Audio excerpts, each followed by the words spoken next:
The announcement came at 8:47 p.m., right after Dad had finished his speech about finally being free to enjoy the fruits of his labor with the people who truly mattered.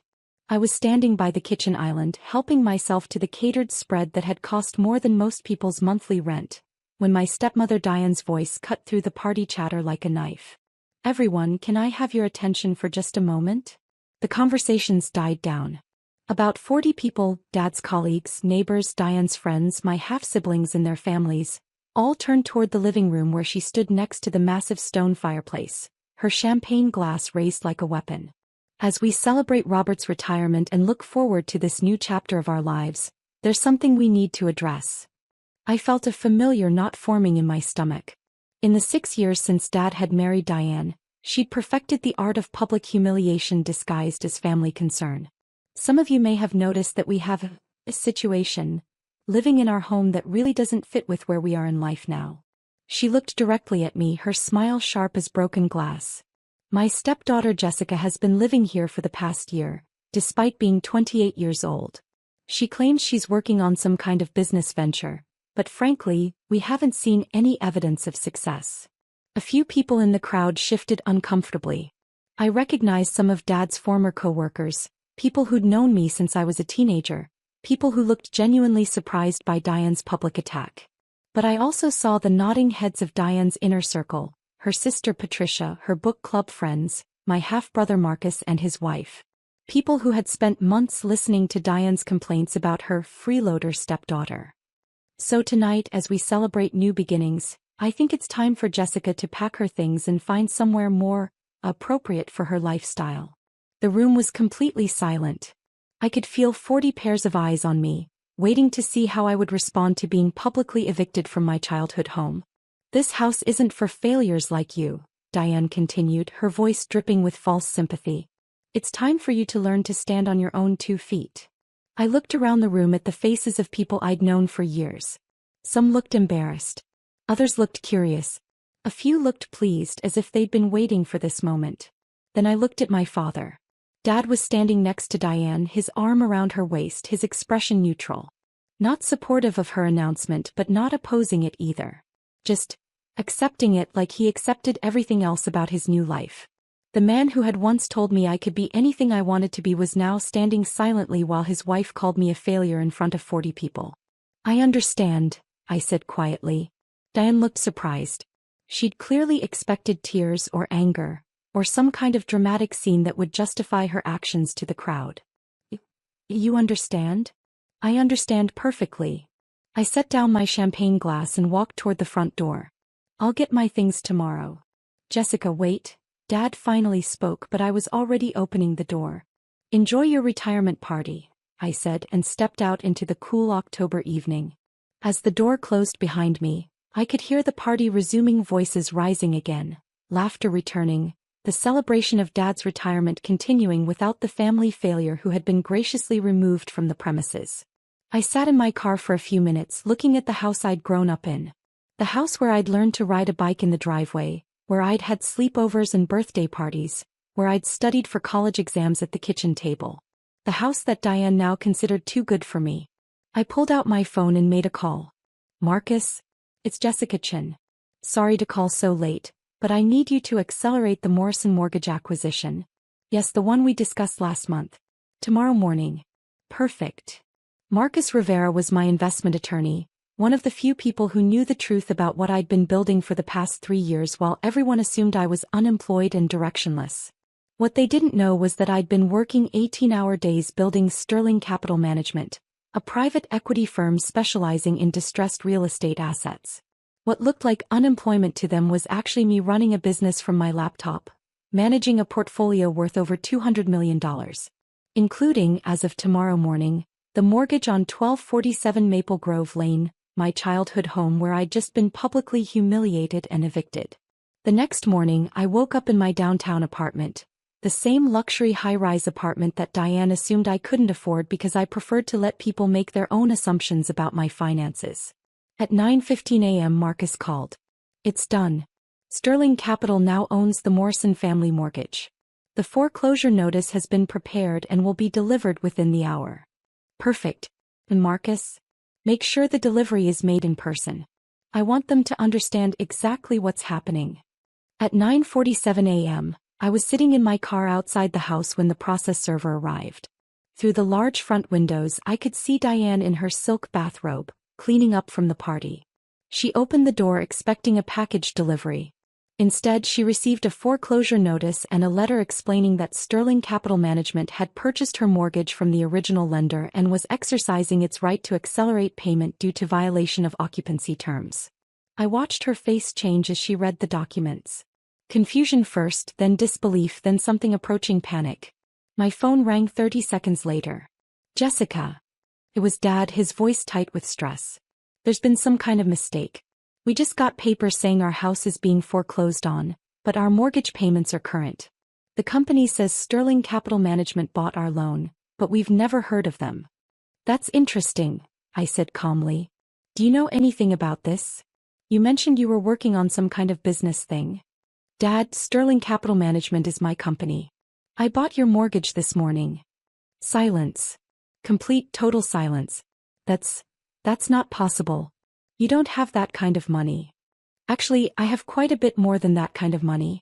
Sterling Capital manages a portfolio of approximately $200 million in real estate assets across Northern California. More silence. But you've been unemployed for over a year. No, Dad. I've been building a business for over 3 years. There's a difference. I could hear Diane in the background, her voice shrill. What is she saying? How could she possibly own our mortgage? Dad put me on speaker. Jessica, I don't think. Put me on speaker or you can discuss this with my attorneys. A moment later, Diane's voice came through loud and clear. Jessica, this is some kind of joke, right? You can't possibly own our house. I don't own your house, Diane. I own your mortgage. There's a difference, but the practical effect is the same. I control whether you get to keep living there. This is ridiculous. You live off our charity. You can't even afford your own apartment. I looked up at my luxury high-rise apartment, then at the Tesla Model S in my assigned parking spot. Diane, I live in a 2,500 square foot apartment in the Meridian Tower. My rent is $8,000 a month. I drive a $95,000 Tesla. I carry an American Express black card. Would you like me to continue? You're lying. Am I? Tell me, what do you actually know about my life? When's the last time anyone in the family asked me about my work, my finances, or my living situation? Neither of them answered. I'll answer for you, never. You made assumptions based on the fact that I work from home and dress casually. You decided I was unemployed because I don't leave for an office job every morning. But Jessica, Dad said, his voice smaller now, if you have all this money, why were you living with us? Because you invited me to stay while I was building my business. Because I thought it would be nice to spend time with family. And because, honestly, I didn't realize how much Diane resented my presence until last night. So what happens now? Diane asked, and for the first time I heard fear in her voice. I looked at the foreclosure notice in my hand. The document that could force them out of their home within 30 days. The house where Dad had planned to enjoy his retirement, where Diane had hosted her book club meetings and dinner parties. Now you have a choice, I said. You can acknowledge that you misjudged me completely, apologize for last night's humiliation, and we can work out reasonable terms for you to continue living in the house. Or, Dad asked, or you can continue believing I'm a failure who couldn't possibly own your mortgage, and you can find somewhere else to live within 30 days. This is blackmail. Diane exploded. No, Diane. This is business. Something I learned by watching Dad build his career over 30 years of hard work and smart decisions. But why? Dad asked. Why didn't you tell us about your success? Why let us think you were struggling? I thought about that question. The real answer was complicated years of small slights, dismissive comments, and assumptions that had gradually trained me to stop sharing my achievements with people who wouldn't appreciate them. Dad, do you remember Christmas dinner 2 years ago? I tried to tell everyone about my first major acquisition, a $15 million commercial property deal. Diane interrupted me to ask if I'd considered getting a real job, with benefits. Silence. Or last Thanksgiving when I mentioned I was hiring my first employees. Marcus said it was cute that I was playing businesswoman, but I should think about settling down and starting a family instead. We were trying to help, Diane said weakly. No, you were trying to make me fit into your idea of what my life should look like. Every time I shared a success, someone found a way to diminish it or redirect the conversation to something more practical. So you decided to just not tell us? I decided to focus on building something meaningful rather than constantly justifying my choices to people who had already decided I was making mistakes. My phone buzzed with a text from my asset manager. The Riverside Plaza acquisition closed this morning. $47 million. Congratulations. Dad, while we're talking, I just closed on another property. Riverside Plaza downtown, $47 million. That brings Sterling Capital's total assets under management to just over $250 million. I could hear Diane whispering frantically to Dad in the background. Jessica, Dad said finally, we need to talk. Face to face. Can you come over? To the house I was evicted from last night? Please. I looked at the foreclosure notice again, then at my childhood home where I'd spent 22 years learning what it meant to be part of a family. I'll be there in 20 minutes. When I arrived, Dad and Diane were waiting in the living room. The party decorations were still up, streamers and balloons celebrating Dad's retirement, the beginning of what was supposed to be the best phase of his life. Instead, they were sitting on the couch looking like they'd just learned their house was built on a sinkhole. Jessica, Dad stood up as I entered. First, I owe you an apology. A big one. For what specifically? For letting Diane humiliate you last night. For not defending you when you were attacked in front of 40 people. For assuming you were unsuccessful instead of asking about your actual life. I sat down in the armchair across from them, the same chair where I used to sit as a teenager, telling Dad about school and friends and dreams for the future. And I prompted. Diane shifted uncomfortably. And I owe you an apology too. For everything I said last night. For calling you a failure, for demanding you leave, for making assumptions about your financial situation. What else? She looked confused. What do you mean? Diane, you didn't just make one mistake last night. You've spent 6 years treating me like an unwelcome guest in my own childhood home. Last night was just the culmination. I didn't realize. You didn't realize that constantly asking when I was going to get a real job was dismissive? You didn't realize that introducing me to your friends as Robert's daughter who's still figuring things out was condescending? Dad winced. Jessica, we thought we were being supportive. Encouraging you to find stability. Dad, I had stability. I had success. I had a business that was growing faster than I'd ever imagined possible. What I didn't have was a family that bothered to ask about any of it. I pulled out my phone and showed them the Sterling Capital Management website, professional photos of commercial properties, testimonials from satisfied clients, press coverage of major acquisitions. This is what I've been building while you thought I was unemployed. A real estate investment firm that's generated over $40 million in profits in the past 3 years. Diane stared at the phone screen. But you never dressed like a successful businesswoman. You wore jeans and t-shirts around the house. As I was at home, Diane. When I'm in business meetings, I wear business attire. When I'm working from my home office, I dress comfortably. Most successful people do. Show them the Forbes article, Dad said quietly. I looked at him surprised. You know about the Forbes article? I found it this morning. After the foreclosure notice arrived, I Googled your company. He looked embarrassed. I should have done that years ago. I pulled up the article, Rising Stars in Real Estate, How Young Investors Are Reshaping California's Commercial Market. There was a full-page profile of Sterling Capital Management, complete with my professional headshot and details about our acquisition strategy. Jessica Chin, 28, has built one of the fastest-growing private equity firms in Northern California, Dad read aloud. Her company's focus on undervalued commercial properties has generated exceptional returns for investors while revitalizing overlooked neighborhoods. Diane was reading over his shoulder, her face getting paler with every paragraph. Chen's approach combines traditional real estate expertise with innovative financing strategies, she continued reading.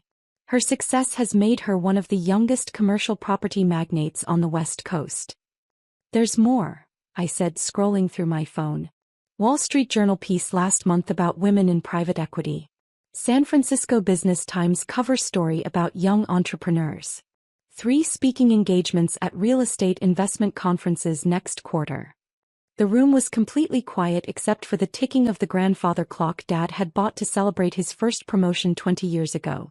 So what happens now? Dad asked finally. That depends on you. What do you want from us? I thought about that question. What did I want from the people who had spent years dismissing my dreams and culminated by publicly humiliating me? I want you to see me for who I actually am, not who you assumed I should be. I want you to understand that success comes in many different forms, and just because someone's path doesn't look like yours doesn't mean they're failing.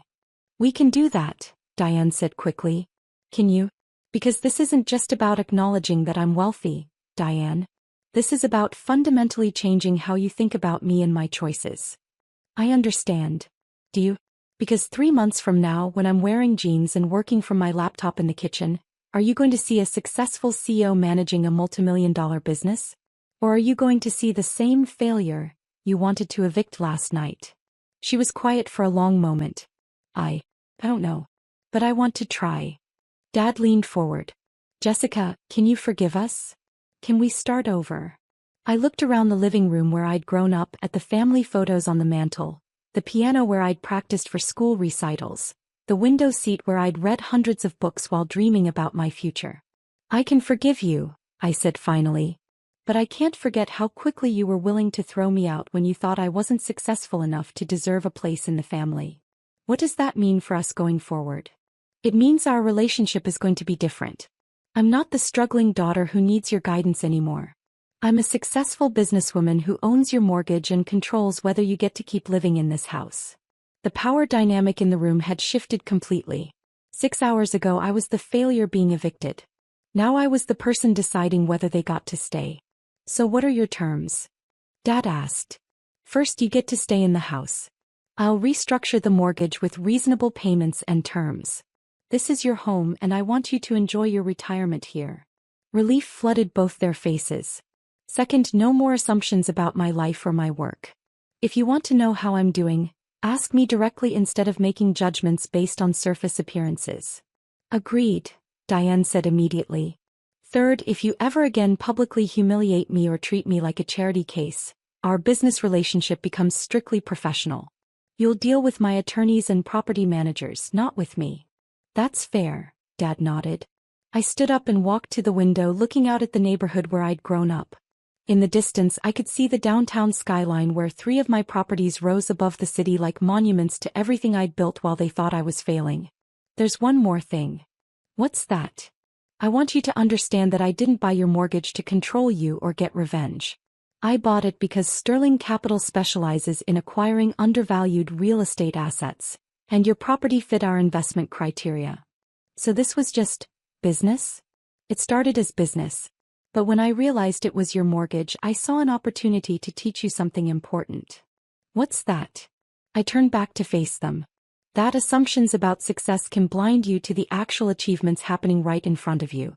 You spent 3 years watching me build a multimillion-dollar business and saw failure because it didn't look like what you expected success to look like. Dad nodded slowly. We made a terrible mistake. Yes, you did.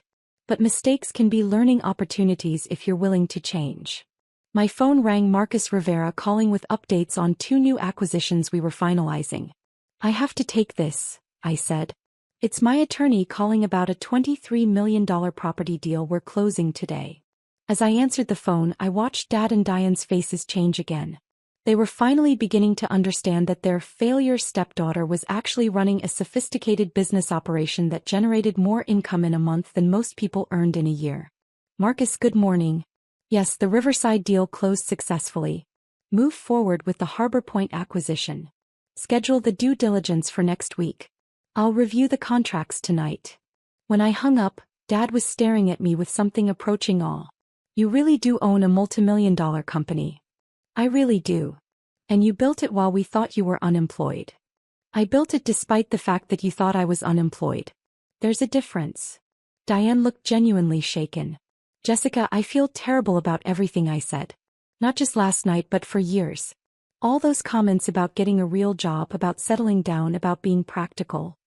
Those comments taught me something valuable, Diane. They taught me that external validation isn't necessary for success. I learned to measure my achievements by results, not by other people's approval. Can you teach us?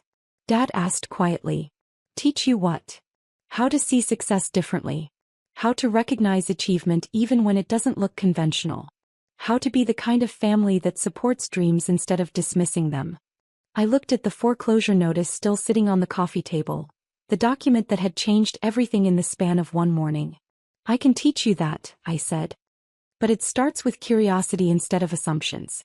Next time someone in the family is pursuing an unconventional path, try asking questions about their work instead of offering advice about what they should be doing instead. We can do that, Diane said. Good. Because Marcus is getting married next month and he's bringing his boyfriend. Are you going to ask them about their wedding plans and their life together, or are you going to make assumptions about what their relationship should look like? Dad looked surprised. Marcus has a boyfriend? Marcus has been with David for 3 years. They're getting married in Napa Valley next month. But since no one ever asks Marcus about his personal life, you probably didn't know that. Why doesn't Marcus talk about his relationship? For the same reason I stopped talking about my business. Because he learned that this family has strong opinions about what people's lives should look like, and it's easier to keep private than to constantly defend his choices. The room was quiet again as they processed this information. We've been terrible family members, Diane said finally. You've been judgmental family members. But you can choose to be different going forward. My phone buzzed with a text from my property manager. The Harbor Point inspection is complete. Everything looks good for closing next week. I showed them the message. Harbor Point Marina, $31 million waterfront development project. If everything goes according to plan, it'll be the largest single acquisition in Sterling Capital's history. What will you do with it? Dad asked. Convert it into affordable housing for teachers, firefighters, and other essential workers. The city needs more housing for people who serve the community but can't afford market-rate apartments. That's really meaningful work. That's the point, Dad. Success isn't just about making money. It's about using resources to create positive change in the world. I picked up the foreclosure notice and tore it in half. Consider this officially canceled. I'll have my lawyer draw up a new mortgage agreement with terms that work for your retirement budget. Jessica, thank you. For everything. For giving us another chance, for teaching us to be better. Don't thank me yet, Dad. Thank me in a year when you've proven that you can see family members for who they really are instead of who you think they should be.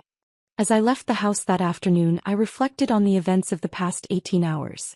I'd gone from being publicly humiliated as a family failure to revealing myself as a multi-million-dollar business owner who literally controlled whether my family got to keep their home. But the most important change wasn't financial. It was the shift from being dismissed to being respected, from having my dreams questioned to having my achievements recognized. That evening, I sat in my downtown apartment, looking out at the city skyline where my properties dotted the landscape like proof of everything I'd built while others assumed I was building nothing. My phone rang. It was Marcus, my half-brother, not my attorney. Jessica? I heard about what happened last night. And this morning. Are you okay? I'm fine, Marcus. But I'm curious, how did you hear about it? Dad called me. He told me about the foreclosure notice, about your company, about everything. He sounded shaken. And what do you think about it? I think I owe you an apology. A big one. I've been just as dismissive as everyone else. Just as willing to assume you were failing instead of asking about your actual life. Yes, you have. Can we talk? Really talk? I'd like to know about your business, your life, who you really are instead of who I assumed you were. I smiled. I'd like that. But Marcus. Yeah. I'd also like to hear about David. Dad mentioned you're getting married next month. Silence. Then, how did you know about David? Because unlike the rest of this family, I pay attention to the people I care about. Congratulations, by the way. I'd love to meet him. Really? Really? And Marcus? If you need help with wedding planning or logistics, Sterling Capital has relationships with some excellent vendors in Napa Valley. You'd help us with our wedding? I'd be honored to help my brother celebrate the most important day of his life. When I hung up, I felt something I hadn't experienced in years. Genuine optimism about my family relationships. Not because they'd discovered I was wealthy, but because they'd finally opened their eyes to see the person I'd been all along. The foreclosure notice had been more than just a business transaction. It had been a moment of truth that forced everyone to confront their assumptions and see reality clearly for the first time in years. Sometimes the best revenge really is living well. But sometimes, if you're very fortunate, living well becomes the foundation for healing relationships that seemed broken beyond repair. And as I fell asleep that night in my luxury apartment, surrounded by the success I'd built while others thought I was failing, I realized that forgiveness felt better than revenge ever could have. The woman they'd tried to evict as a failure had become the person holding the keys to their future. But more importantly, she'd also become the bridge to a family relationship built on truth instead of assumptions, respect instead of judgment, and love that didn't depend on meeting other people's definitions of success.